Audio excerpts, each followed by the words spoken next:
Captain Reagan Holt stood beneath the skeletal lighting of the hangar, the kind that buzzed faintly overhead and left more in shadow than it revealed. The Blackhawk loomed beside her, rotors still, panels latched, fuel line disconnected. Around her, the noise of the other crews echoed lightly, boots on aluminum grates, laughter from the ready tent, the dry hum of a field generator kicking on and off. She didn't look up. Her fingers moved over the edge of a creased paper map, the kind she never uploaded to the nav board. It had been folded along the same lines since Kandahar, the corners darkened from use and oil smears. Red pencil notations curved along the terrain lines like old memory. She checked the southern ridge again and traced the fallback route twice. Her helmet sat on the crate beside her boots, chin strap coiled, visor down. She didn't wear it until she had to. The checklist lay on top, laminated and worn at the edges, graphite smudged beneath her gloves as she tapped each line, confirming in silence. Hydraulic pressure stable, nav satellite lock confirmed, fuel cell integrity clean. All routine, no rush. There never was. She had long since stopped timing her pre-flight sequence to anyone else's rhythm. Behind her, the low slap of rotor wash from another ship pulsed briefly, and one of the crew chiefs called out a joke she didn't catch. Someone laughed. A pilot walked past, glancing once at her, then looking away as if she were part of the aircraft. Not ignored, not unacknowledged, just unbothered. She didn't speak. She rarely did unless it mattered. Instead, she knelt to double-check the secure strap on the forward medical kit. One of the stretchers had a faulty side latch. She corrected it without calling maintenance. Her crew was already briefed.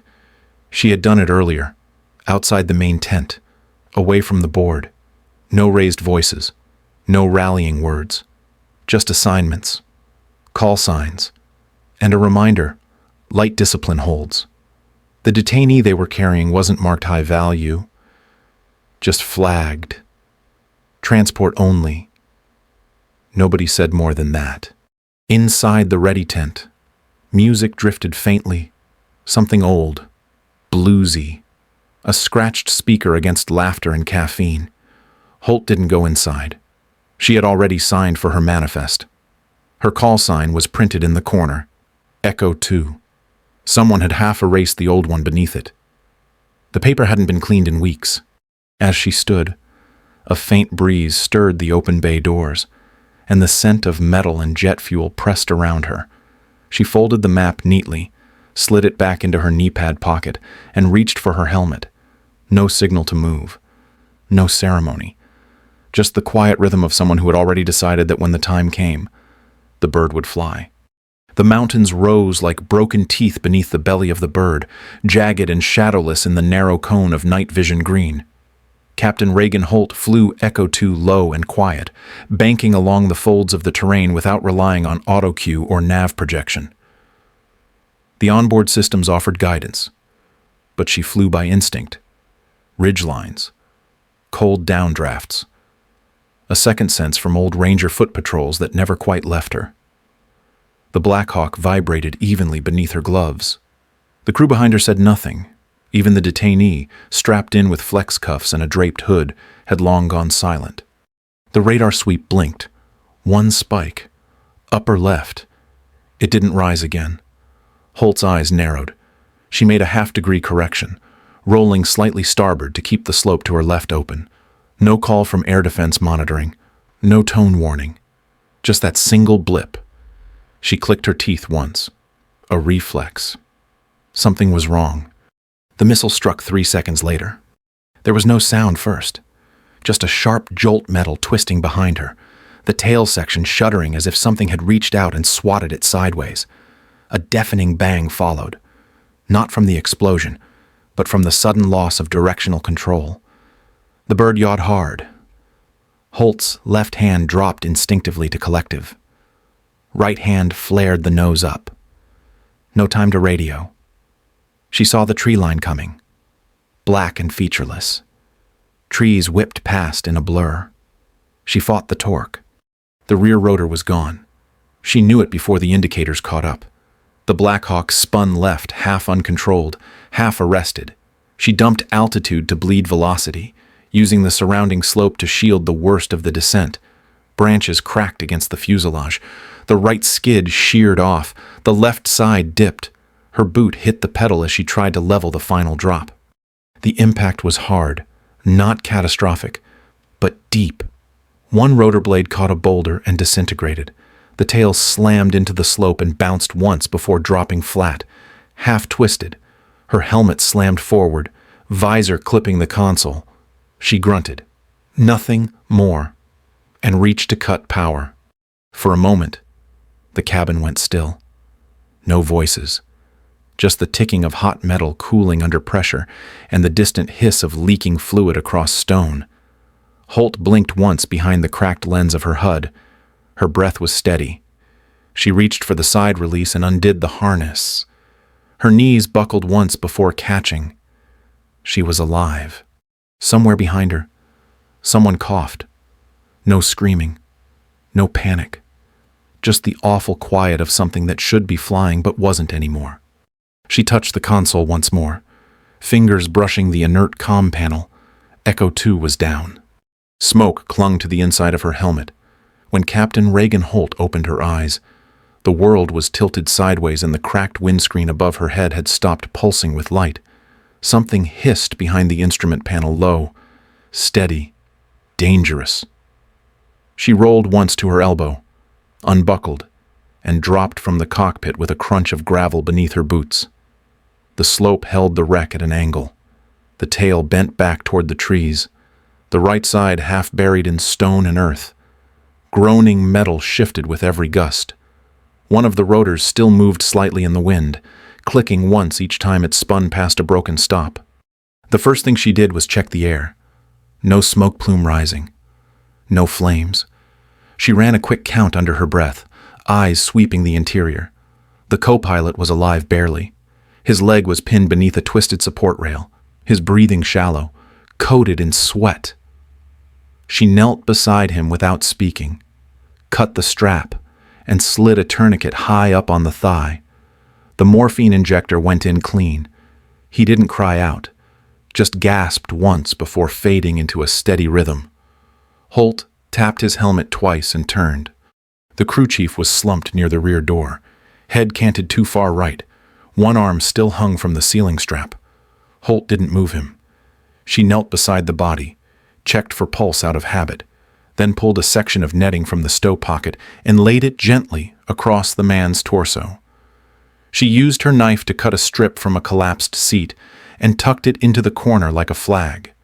The detainee was sitting up against the far wall, stunned. His hood had slipped down, and his wrists were still bound.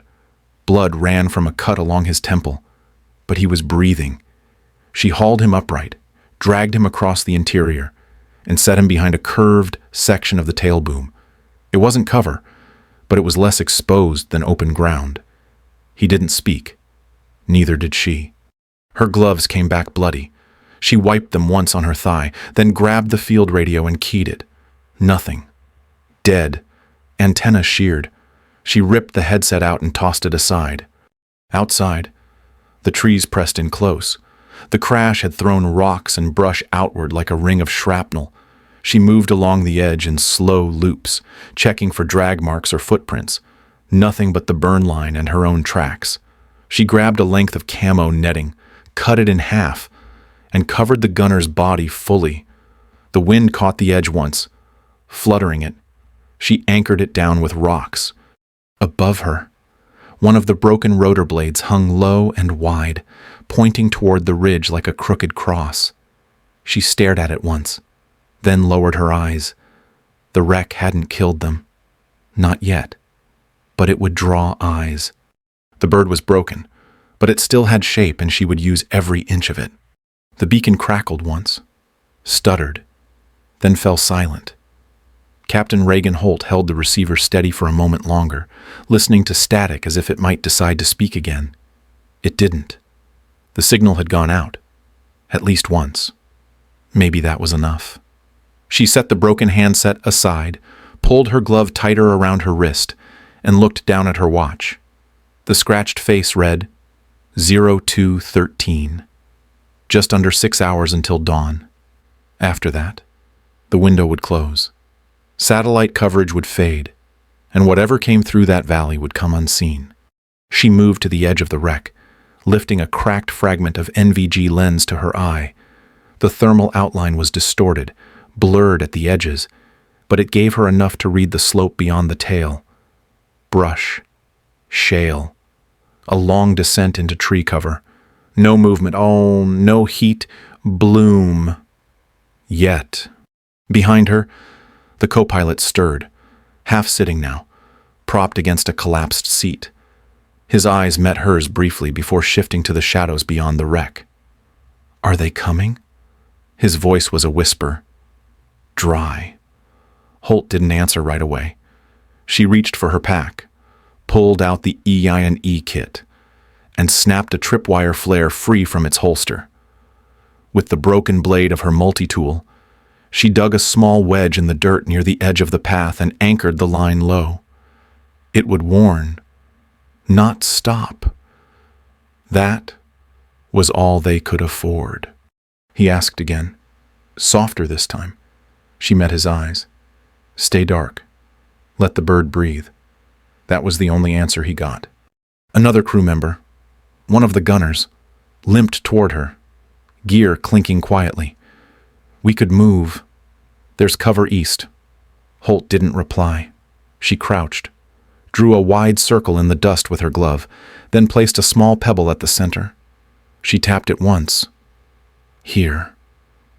This was where they held. She moved around the site in slow loops, marking positions with sticks and fragments, signaling watch shifts with 2 fingers and a nod. She pointed to the detainee, who now sat upright but said nothing, and assigned the second gunner to stay near. The assignments came in gesture alone. No one argued. One of them lit a match to check his bandage. Holt blew it out with one breath and handed him a red chem light. She cracked it, buried it shallow beside the hatch, then stepped away. Just enough glow for her to see. No one else would notice. By the time she circled back to the cockpit, the wind had shifted. The temperature was dropping. A fine mist clung to the inner canopy, turning it into a mirror. She saw herself only faintly helmet low, mouth set. Nothing left to adjust. She didn't wait to be followed. The crew began to move on their own. The forest breathed slow and wet in the dark. Rain clung to every leaf, dripping in uneven rhythms that made it hard to hear anything clearly. Captain Reagan Holt moved through it like she was part of the terrain, weight balanced, boot falls softened by habit. The crash site was behind her, screened now by brush and shadow. She ran her hand once along the tripwire to the southeast arc and paused. There. A sound. Too sharp for rain. A branch under tension giving way. Then a gunshot, single. Clipped. Distant. She moved without hesitation, keeping low along the slope, eyes sweeping the tree line. The underbrush opened up in a small depression near a dry runoff bed. A body lay face down, just beyond the first root tangle. The soil beneath him was still dry where his cheek had landed. Blood pooled only on one side. Holt scanned the area. No drag marks. No signs of backup. One figure. No trail. She crouched beside him. The man was young, maybe 20. Uniform mismatched. Local militia kit with aftermarket plates. He had a sidearm in his hand, slide locked. His boot was missing on the left. The ankle bore a fresh scrape, torn in panic. Someone moving fast, or fleeing. In his chest rig, behind the loose flap, she found a folded paper marked in charcoal.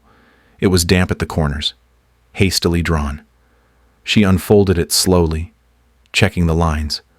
Crude topography, 4 black marks, militia positions by the look of it. A red X, dead center, over the shallow ridge she had landed in. Echo 2. They knew. She didn't speak. didn't call it in. There was no one to call anyway. Her thumb traced one of the roots leading in from the north, and something cold settled behind her ribs. This wasn't a recon patrol. They were building a net, same pattern as the southeastern valley op. Kandahar, a converging arc. She had watched a medevac team disappear in that pattern 5 years ago. Different country, same mistake. She tore the map into 4 equal parts, then into smaller pieces, laid them on a dry patch of stone and struck a match beneath her palm. Each scrap curled and blackened without a sound. She watched the ash drift into the brush. The scout's weapon she left. The ammo had already been spent. She did not move the body, too exposed to drag. She pressed 2 fingers briefly to his neck, not for signs of life, but to mark the moment. By the time she returned to the outer wire, the wind had shifted again. The first echo had come, and it hadn't needed words. The wreck had turned cold. Condensation crept in through the broken seams and settled into the seats like breath turned solid.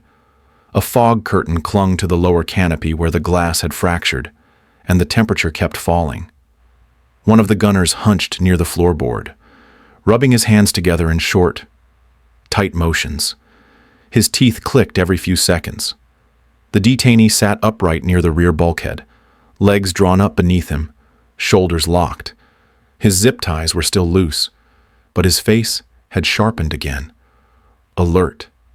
Angry. "We can't sit here," the detainee said. His voice was rough, but urgent. "There's a cave system northeast, less than a kilometer. If you let me go, if you listen, I can show you." No one responded. The only sound was a thread of rain tapping against the outer skin of the bird. "We're gonna die here," one of the crew muttered into his sleeve. "She's gonna keep us pinned down until they finish the job." Captain Reagan Holt said nothing. She moved instead. One step into the wreck, then another. She reached the midsection where a corner of netting had come loose and began folding it carefully back into place over the engine housing. The motion was deliberate, calm. The same movement she had used on the flight line a dozen times before. But here it felt like ritual. The junior crewman rose, standing too fast, his voice rising even though he meant to whisper. "We can't stay inside this damn thing. It's a beacon. We should be moving now." The others looked at him but didn't echo it. He was waiting for her to respond. For a reaction.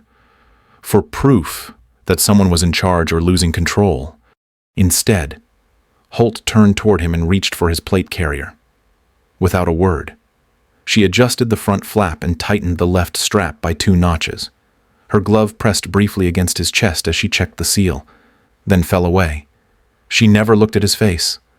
She moved to the unconscious co-pilot and folded a foil survival blanket around his legs, careful not to touch the splint she'd rigged earlier. The detainee watched, lips pressed tight. In the corner, someone had gathered a small pile of stones into a rough circle, the shape of a fire pit. Never lit.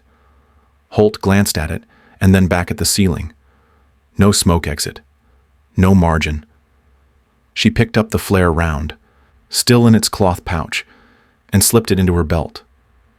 She ran her hand across the top of the wreck once, palm flat, like smoothing down something that might shift. Her steps left no sound as she walked back toward the open hatch. No one said anything more. The junior crewman sat back down. It wasn't her voice that led. It never had been. The wind had shifted again, coming down the valley in colder waves now, pulling smoke and scent away from the crash. Captain Reagan Holt crouched beside the tail boom and studied the angle where the rear housing had buckled against stone. The tail rotor assembly, though severed, had wedged neatly between 2 slabs, creating a narrow cavity shielded from view. Not much space. Just enough. She unsnapped the survival satchel and pulled out the sealed pouch marked red. Inside were 2 blocks of C4 pre-formed for ease and a field detonator rig. She set them down on the open hatch floor, checking the wire length against her glove. The insulation had frayed in one section, but the current would hold. She crawled beneath the tail, her shoulder pressing into grit and dried fuel streaks. Her elbow caught on a piece of twisted metal, leaving a smear of rust across her sleeve. The explosive fit clean beneath the remaining rotor coupling. She pressed it into the soft foam of a torn insulation wrap and used wire loops to secure the charge flush with the beam.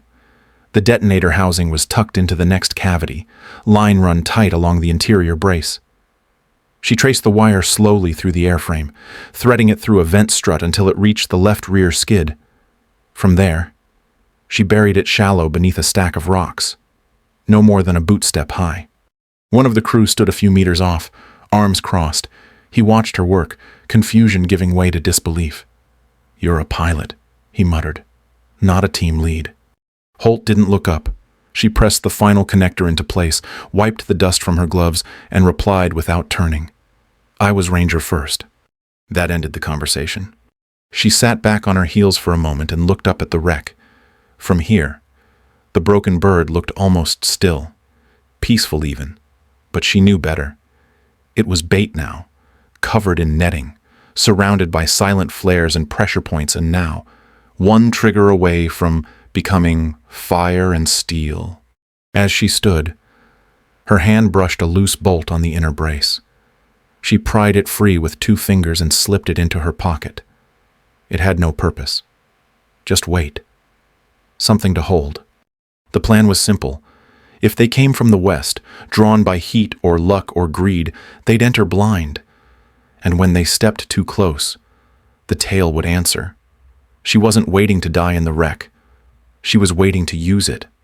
The fog had thickened before dawn, low and silver and full of motion that didn't belong to wind. Captain Reagan Holt lay prone just beyond the crash site, the cold earth soaking into her uniform through the elbows. She lifted the thermal monocular with one gloved hand and swept the tree line. A faint pulse of heat shimmered against the trunks, 2 figures moving low and slow, rifles raised, shoulders tight, not locals, not amateurs, scouts. She waited until they were within 40 meters. One stepped slightly ahead of the other, breaking the staggered line. That was the signal. She exhaled once through her nose and squeezed the trigger. The suppressed shot cracked through the silence, soft but absolute. The first scout dropped without a sound, knees folding beneath him like someone had pulled a string. Dust lifted from the panel beside him in a lazy curl. The second turned and bolted. Holt tracked him with the muzzle but never fired again. Instead, she lowered the rifle slowly, resting it against her shoulder. Let him run. Better they believe someone's here who wants them gone than no one at all. Behind her, the crew had started to stir. A whispered breath, a rustle of gear. Her left hand rose flat palm out, held steady. They stopped. She moved in tight to the fallen scout, boots gliding through pine needles. His weapon was standard, nothing custom. Sidearm still holstered, a patch on the vest, hand-stitched. No comms, not recon, advance probe. She searched his chest rig in silence and found a small compass tucked into a belt pouch, cracked from the fall. No words, no commentary. She stood and turned. The crew watched her from behind the wreck. No one spoke. The co-pilot, sitting now with one arm in a sling and the other clutching a field blanket, met her eyes. His voice was softer than it had been since the crash. "Yes, ma'am." She nodded once, nothing more. She stepped back toward the perimeter, crouched low, and gestured with 2 fingers across the dirt move post west. Reset the line. One of the gunners mirrored the motion before glancing at the other and getting to work. There were no more questions.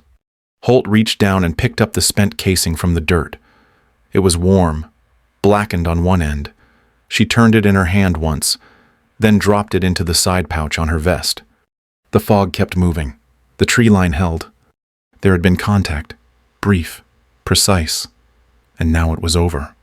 The red cabin lights pulsed low overhead, casting long shadows over the stacked gear and unreadable faces of the SEAL team crouched in the MH-60's open bay. The bird vibrated with forward momentum, its rotors biting into cold air as it threaded between peaks. Wind peeled, past the fuselage in a steady howl. No one was talking much. Not yet. They were still too close to liftoff, too far from contact. The team leader sat just aft of the cockpit, cradling a rugged tablet on one knee. The terrain overlay flickered occasionally as the uplink struggled to hold. He tapped through the last message received a short burst from an emergency beacon hours earlier. Coordinates, but no voice. No confirmation. No follow-up. This, the only ping one of the younger operators asked. The leader nodded without looking up. Yeah, one-time transmit. Then nothing. Think the pilot's down. The team leader scrolled down the manifest. Holt, Reagan, Captain, Army Aviation Command, former Ranger Regiment, airborne qualified, 2 prior tours in Afghanistan, no reprimands, no citations either, just a record that looked clean, but worn down by use. He tilted the tablet toward the door gunner beside him. She's not down, he said. She's doing something. Another operator across the bay leaned forward, catching the call sign on the screen. Echo 2. I thought Holt got moved to transport, just airframe rotations. A pilot strapped in at the doorway looked back and answered flatly. She doesn't know how to just transport. The brief rippled down the line. No one said anything after that, but one of the SEALs shifted in his harness and began rechecking his vest straps. His fingers moved slower now. Intentional. Outside. The ridgeline drew closer. The flight path was narrow, winding between outcroppings that left almost no room for error. One wrong curve and they'd overshoot the valley entirely. The pilot adjusted the collective, glanced at the map overlay, then glanced once more at the profile glowing on the team leader's screen. She's holding position, the team leader muttered, almost to himself. That signal was bait. She wants us to know where not to land. No one argued. Holt wasn't a voice on the net. She wasn't feeding updates. But somehow, they all felt the shape of her work. Not loud, not obvious, but precise, tactical, measured in hours, not shouts.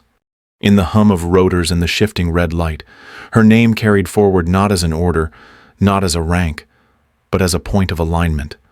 They weren't rescuing her. They were catching up.